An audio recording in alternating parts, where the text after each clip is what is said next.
Good day. Bonjour tout le monde. Is it still morning? Okay.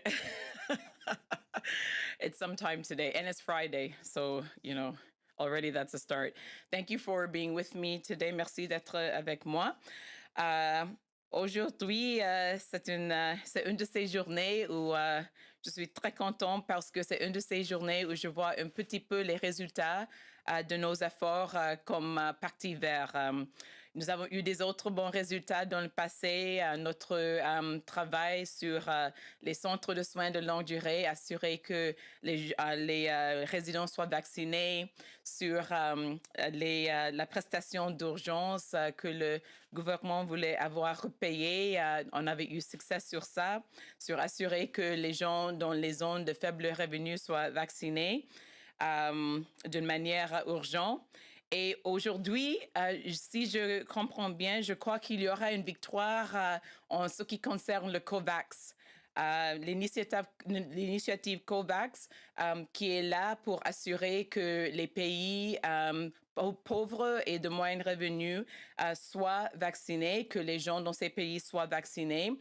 Je crois qu'il y aura une grande annonce aujourd'hui que le Canada finalement va donner des doses à l'initiative de COVAX d'une manière d'urgence.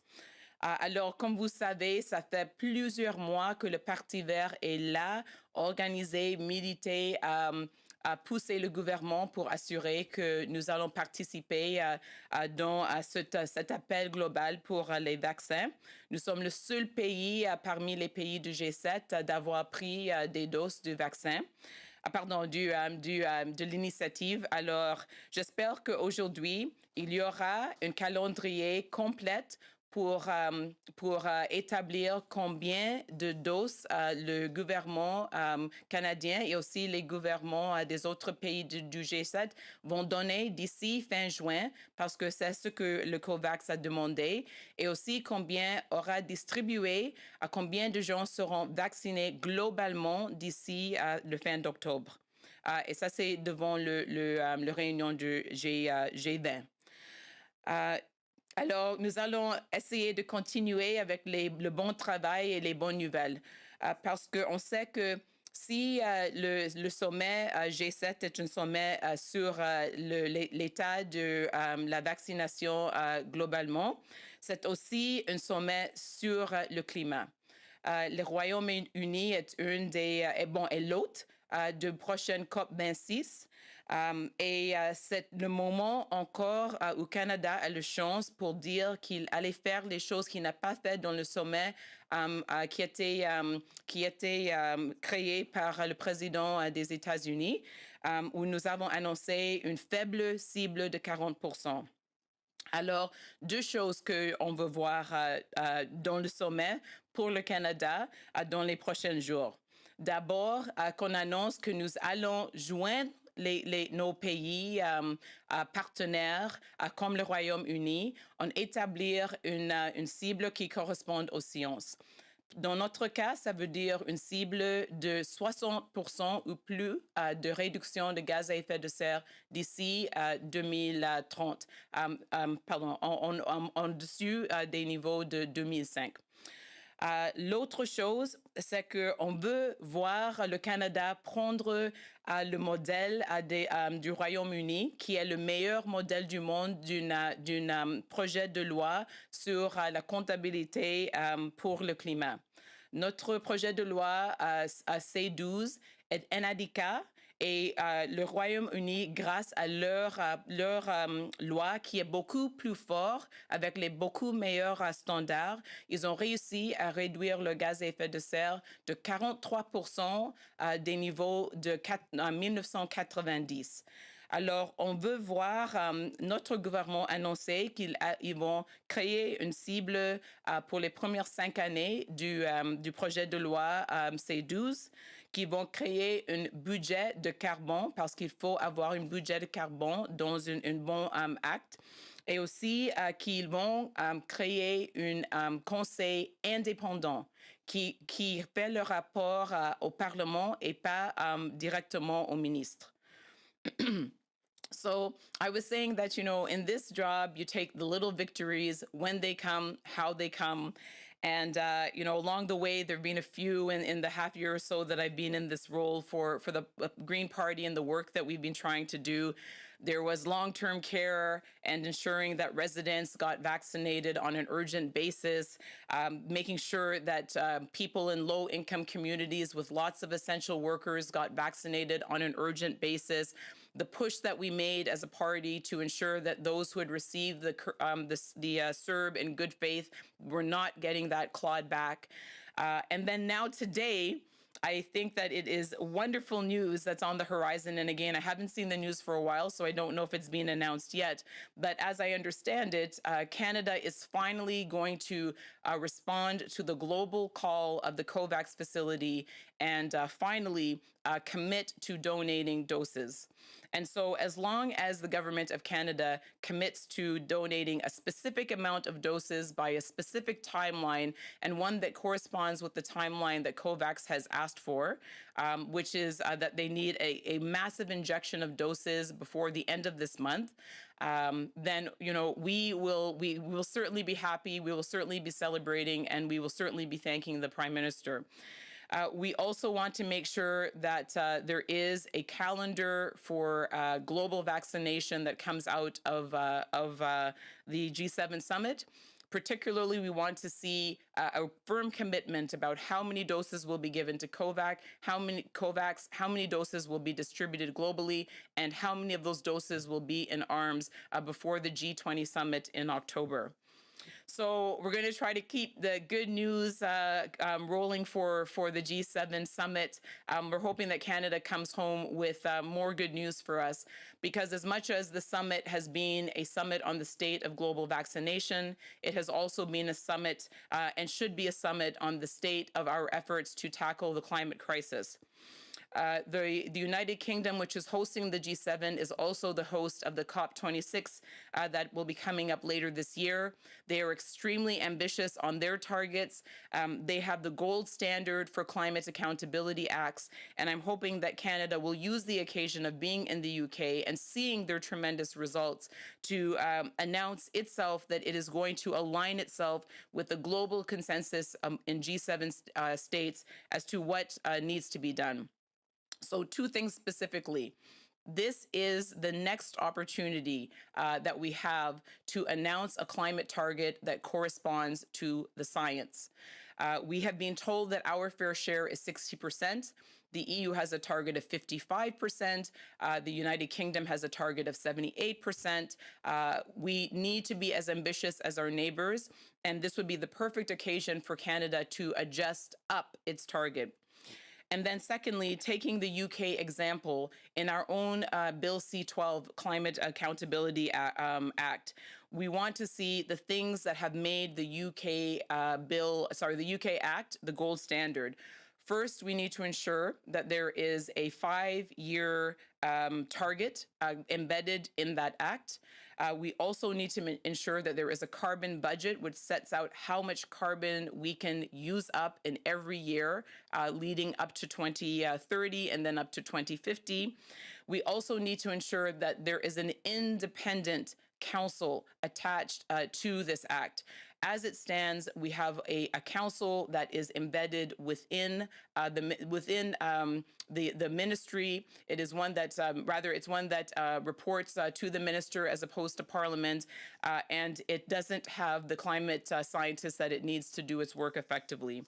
So if we can leave the G7 summit with those two things, with COVAX, with a climate target, a new climate target, and with some lessons learned on climate accountability that we can bring into our own legislation, then it will be a very good day, and we will certainly be pleased with that.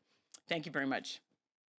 We will now start the question period. As a reminder, one question, one follow-up. Nous allons maintenant commencer la période de questions. Un rappel, une question de suivi.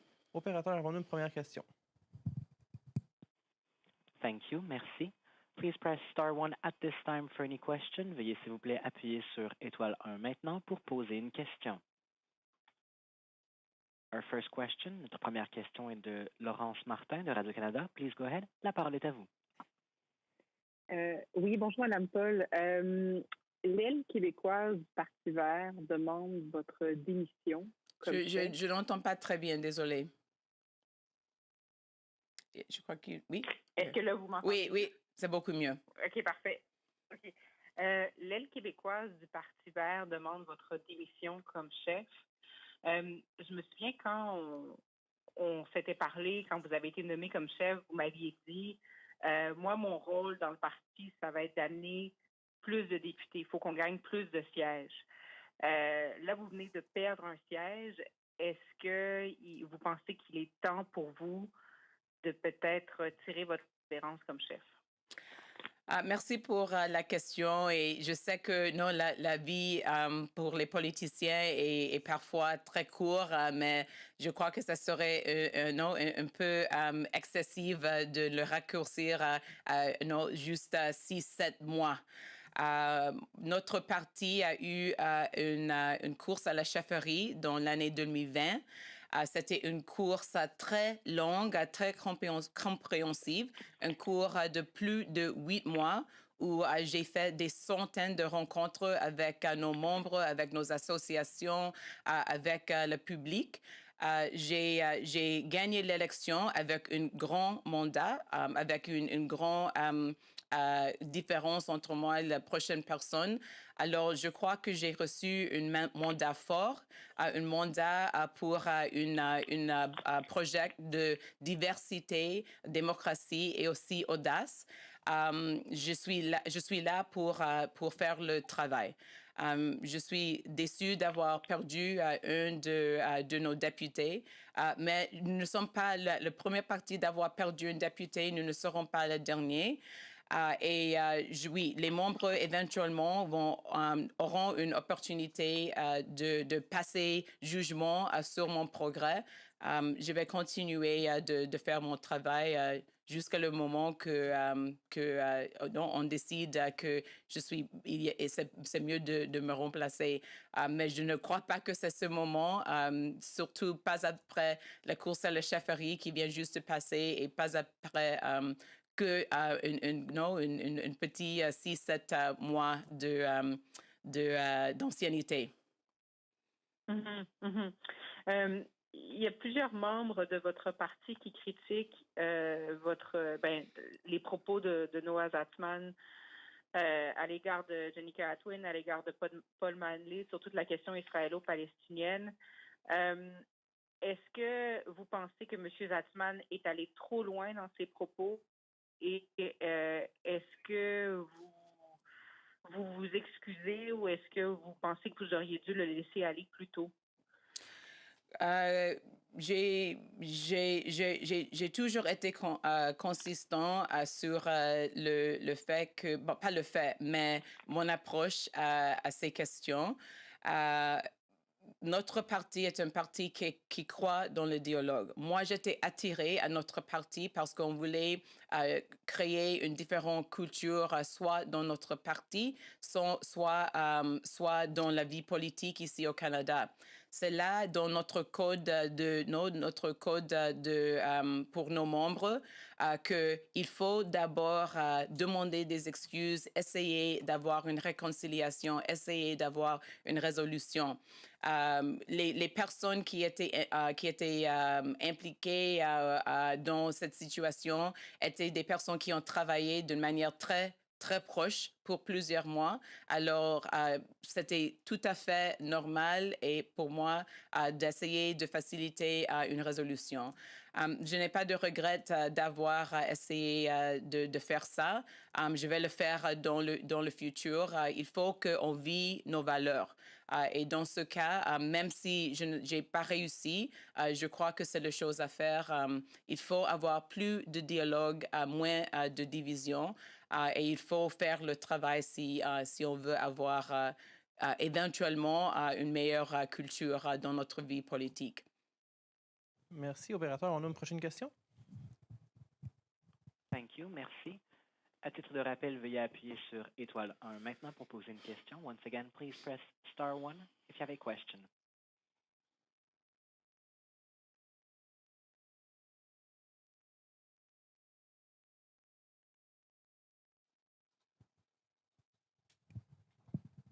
Our next question, notre prochaine question est de Laurence Martin de Radio-Canada. Please go ahead, à vous la parole. Oui, bonjour. Ben, je vais continuer sur ma lancée, comme j'ai l'impression que je suis la seule pour poser des questions. Oui, Mais, il faut tenter la chance, oui. OK, on y va. Oui, parce que vous dites, moi je crois dans le dialogue, il faut avoir plus de dialogue, moins de division. Mais en même temps, quand je regarde les propos de M. Atwin sur les médias sociaux, c'est quand il disait We will work to defeat you, puis là il parlait par exemple, de sadly some green MPs. Il parlait de Jenica Atwin et de Paul Manley. We will work to defeat you, bring in progressive climate champions who are anti-far, pro-LGBT, pro-indigenous, sovereignty and Zionist. Est-ce que ça, pour vous, c'est le climat de dialogue que vous voulez créer au sein de votre parti?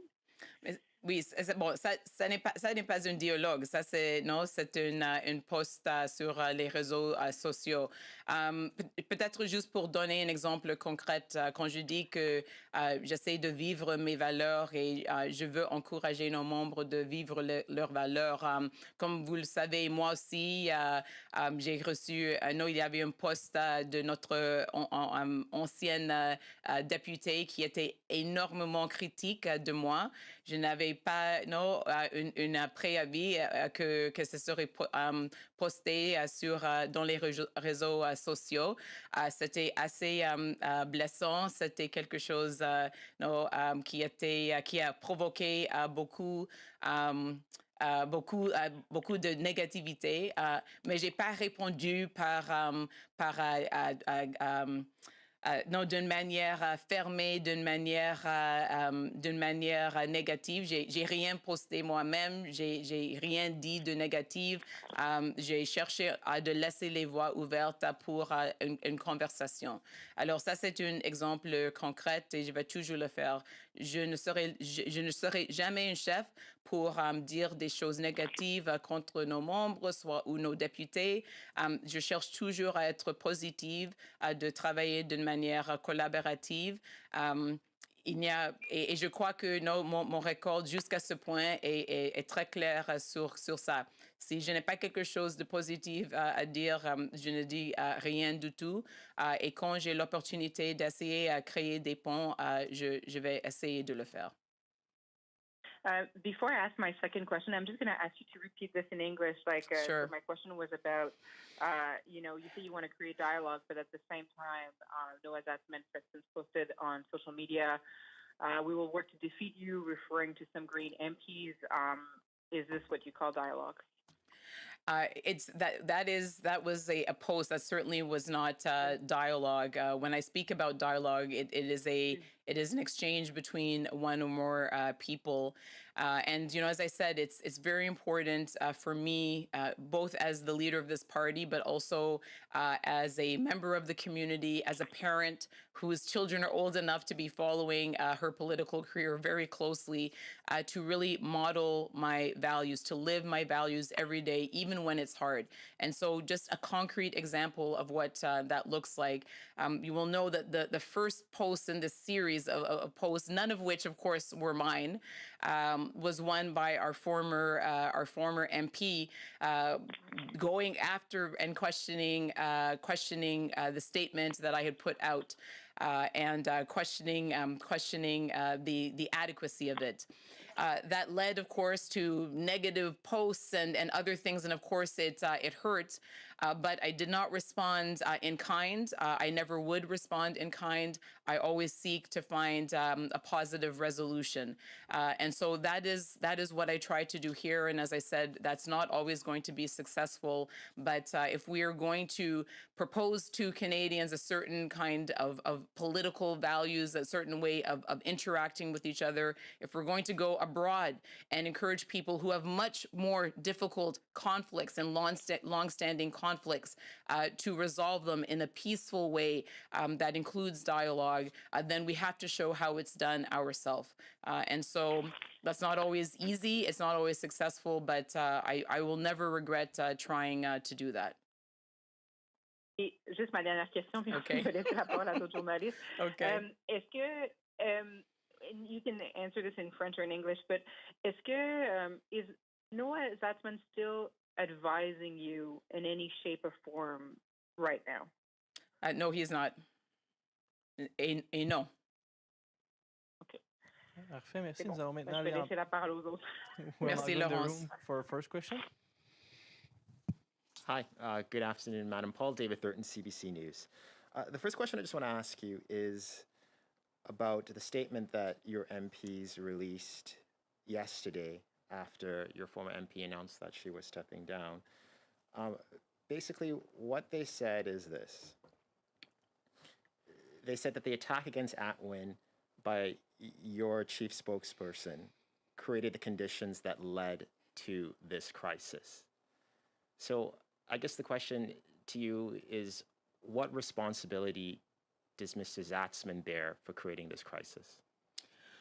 First, a clarification. I am my own chief spokesperson. It actually is the job description within the Green Party that I am there to be the chief spokesperson on behalf of our members. And so the things that I say, the statements that our party releases, those are the official positions of the Green Party. And that's something that is particularly important to bear in mind, because we do offer a great deal of space and scope for our MPs and for our members to have differences of opinion, which again, fundamentally, we believe creates better public policy. You know, the cut and thrust of the exchange of ideas, even with the tension that that sometimes brings, is a necessary component of creating good public policy. And so, you know, that's, again, I know that people are getting to know me, getting to know how our party works, and so I just wanted to clarify that. I am not, I will encourage people, if they have questions for any of our MPs, to direct them to them. And then I certainly cannot speak for anyone else in terms of how they feel about what occurred. What I can say is that the effort made to reconcile was legitimate. That there was you know, that Mr. Zatzman was willing to participate in that. Again, we were clearly not successful. But it's still something that was important to do, and there should always be a way for people, even when they have hurt each other or said things that have caused damage, to be able to make reparations and to try to move toward resolution. I don't think you answered my question. Your whole caucus is saying that the responsibility of the situation that led to the departure of your only MP out in Atlantic Canada lies at the feet of Mr. Zatzman. So what responsibility does he bear? Well, again, when you say whole caucus, I assume you're referring to the two remaining members, and you will really have to ask them for more details about what they mean. In terms of Ms. Atwin and what she has said over the last 24 hours or so, she did not refer to any particular person as the source of her leaving, and I think it is important to underline that the discussions between Ms. Atwin and the Liberal Party had been going on for at least several weeks, as far as we know, and predated any of these posts, either hers or anyone else afterward. And so this seems that the decision or at least the serious conversation about whether to leave the party predated any of this. And so while I want to take personal responsibility for anything that may have provoked this decision, I also want us to be clear about what we have heard, which is that these discussions have been going on for several weeks at the very least, and certainly before any of this happened. So there must have been something else. For my part, I have always worked positively and collegially with Ms. Atwin. I feel that we had an excellent working relationship. We collaborated very closely on a number of projects and policies, and her private members bill. And so, as you know, I feel that I was a good colleague. I'm disappointed that she left, but you know, this seems like this is something that she's been considering for a while. more? Well, if I may follow up to that, you're saying that her decision to leave the Green Party predated the post that was made by Mrs. Atwin. She was having discussions about leaving the Green Party prior to that post. What evidence do you have on that? What is leading you to make that conclusion, to make that statement that she was in discussions with the Liberals about leaving the Green Party before Zatzman's post came out? Because she said that yesterday, and Minister LeBlanc said the same thing as well. All of these matters, and when you're living it, and I can tell you this from personal experience, that when you're living these things, they feel like they have gone on for a lifetime. But really, the conversations between my office and Ms. Atwin's office and myself and Ms. Atwin were really for a period of a couple of weeks. There was a week there when I had two of my family members in the hospital with medical emergencies. And when I returned, it really was a couple of weeks. Yesterday, we heard that the conversations initiated by Ms. Atwin had happened several weeks ago, and the posts are more recent than that. And so only Ms. Atwin and the Liberal Party of Canada can give the full timeline. I know that so far they have resisted doing that. They have refused to do that. But based on at least what they've said at the press conference yesterday, these discussions had been going on for several weeks. And so well before any outreach to me, and also before this exchange of posts. Thank you. We'll now go to the question to the phone for another question.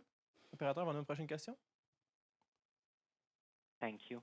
À titre de rappel, veuillez appuyer sur étoile 1 maintenant pour poser une question. As a reminder, please press star 1 now for a question.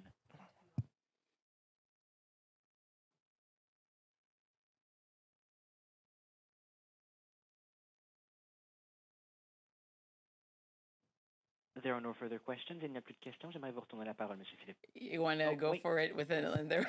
Okay. Sorry, I just have to ask this. I just have to put. Sure. I just have to. Yes, Ms. Atwood said her discussions with the Liberals was several weeks ago. That still does not mean that she was discussing leaving your party before Zatzman's post, which, if I'm not mistaken, was about roughly a month ago. So how do you know she was in discussions with the Liberals before, the whole issue with your position, her position, and Zatzman's positions on the Middle East came to light? So again, I can only, the only people that can fully provide the timeline are Ms. Atwin and the Liberal Party of Canada, and they have not been willing to do that thus far. But it has not been a month since the post. It may feel like a month, but it has not been. Several weeks to me means 3+ weeks. All I can say— You're making the allegation. So I'm not making an allegation. What I am not at all. What I am saying is only what I'm saying, which is that the conversations have been going on for several weeks. The work that I have been engaged with has only been going on, well, not including the last few days, for a couple. And so, if there's anything incorrect in what I've said, then I really welcome the clarification. But as I understand it, this was going on for several weeks. It is very hard to have a dialogue or to initiate any kind of a resolution process if you're in active discussions with another political party about your departure. We all know enough about departures to know that this kind of departure doesn't happen overnight. There were discussions with the Prime Minister, with the Deputy Prime Minister, with local members as well. Those things don't happen overnight, and so this was going on for some time. And again, only the Liberal Party can clarify how long.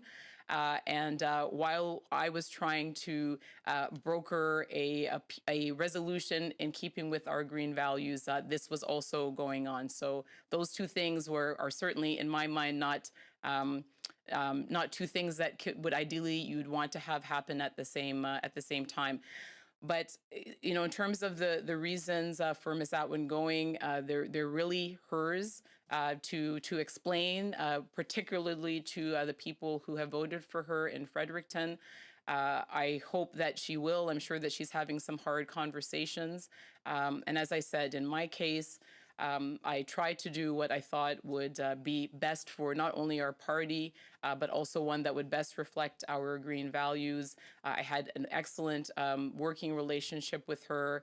I think that it's very sad for our party that she has gone, but we accept her decision. We're telling me that it's all the time we have for the conference. you. Thank you. Thank you very much.